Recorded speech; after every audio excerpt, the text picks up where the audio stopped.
The energy transition is not one step, it is a challenging trip, and it will take time. It will be applied in different ways in different geographies, but for sure what is emerging is that the waste is going to be reconsidered more and more as a feedstock of carbon and hydrogen that we can recombine for producing new products.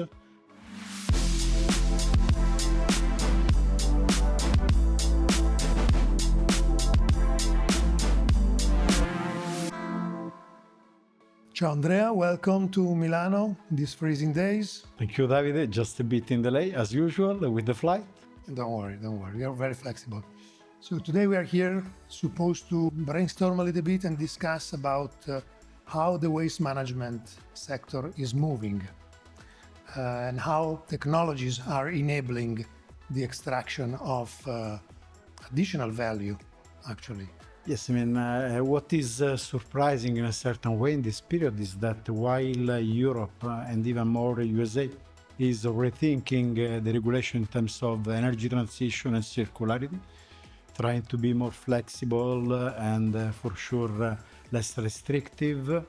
It's funny, it's interesting to see like the other countries, even surprising ones like in the Middle East or large oil and gas producer, are in a certain way copying the European legislation in terms of targets for circularity, reduction of landfilling and valorization of waste, and applying ETS scheme, equivalent ETS scheme like in China, more in the next few weeks is expected also in Saudi and so on. So it's amazing how to see that there is this evolution in this field. And also I'm experiencing personally unexpected geographies to be very open, such as certain African countries are really looking to Europe, and not only Europe, to trying to get in technologies to enable them, even maybe to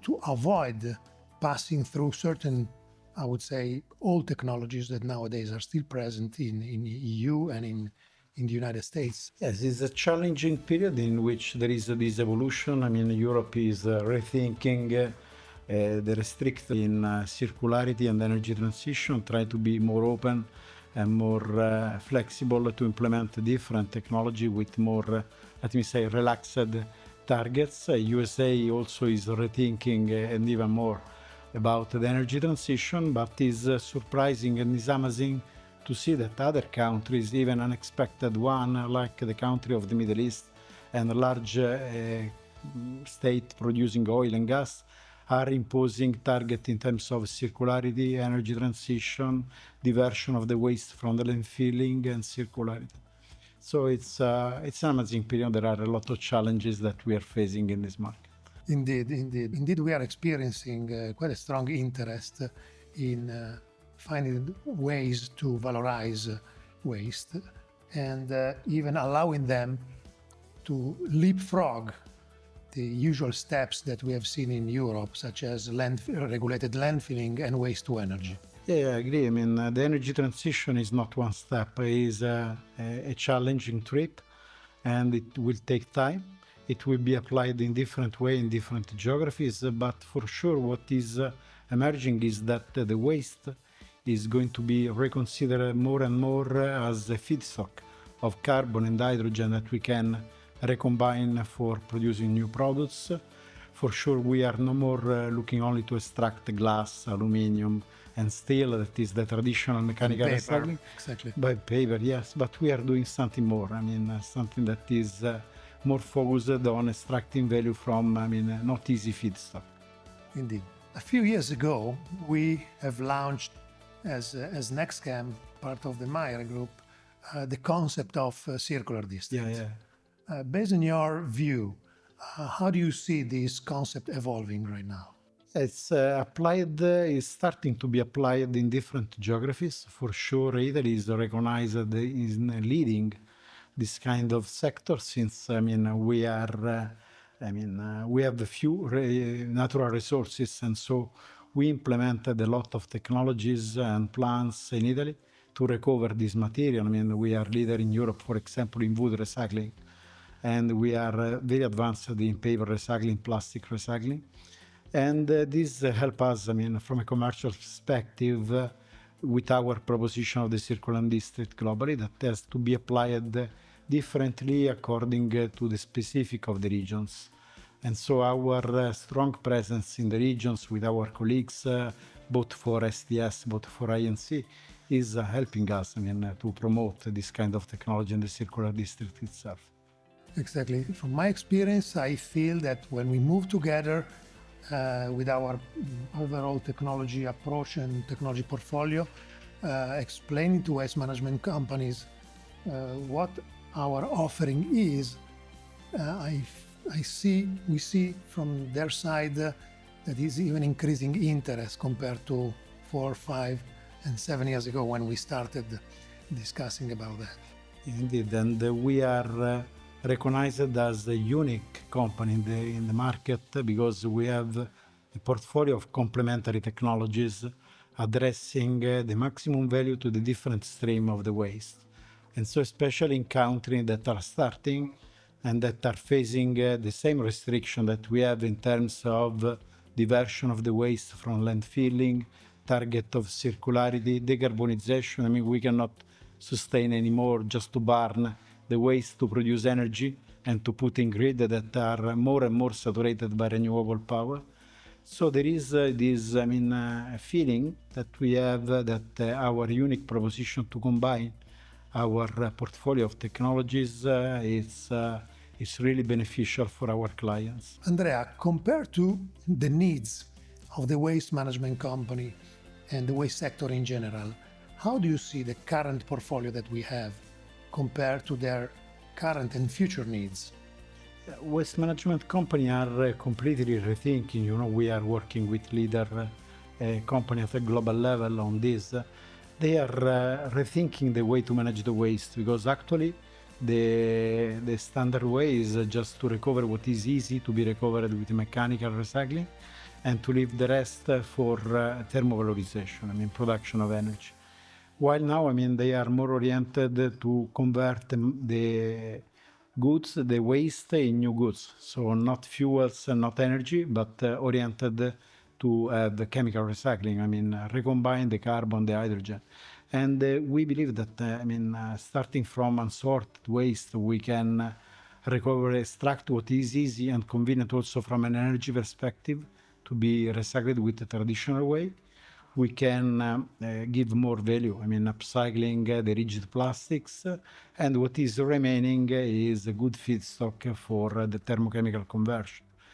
But, we are never stopping to implement our portfolio. We are looking to new technologies for extracting more value from the waste. So our target point is really to try to be in a position to offer even more technologies to waste management companies to enable circularity, industrial size circularity for kind of waste which today are neglected or anyway are not valorized, or in the best case are used to produce energy.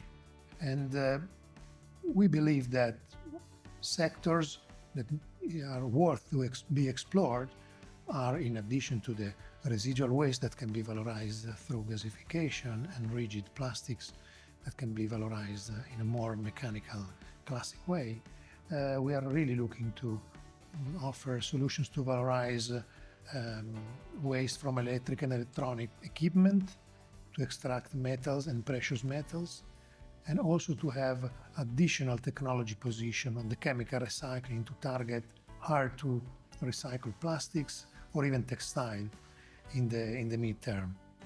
Yeah, we need to maintain competitiveness by integrating complementary technology to extract the maximum value from each stream that is present in the waste. Since the waste is there, we need to reduce, we need to incentivize the reuse of materials and the standard traditional recycling.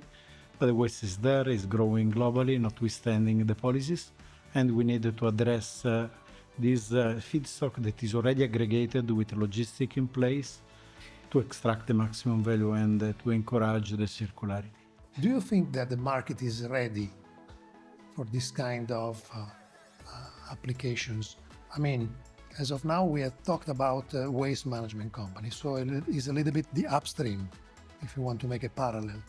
But also to enable circularity, you need the upstream, you need the technology and investors, and you need a downstream market. So industries that are absorbing the products coming out of these plants. Generally speaking, how do you think the market is positioned today? The market recognizes that the energy transition and the target in terms of circularity are there. I mean, we need to address, it will take more or less time depending on the region, but it's there. And we can delay, but we cannot cancel these targets because we need it for the sustainability of our growth and the health of the people.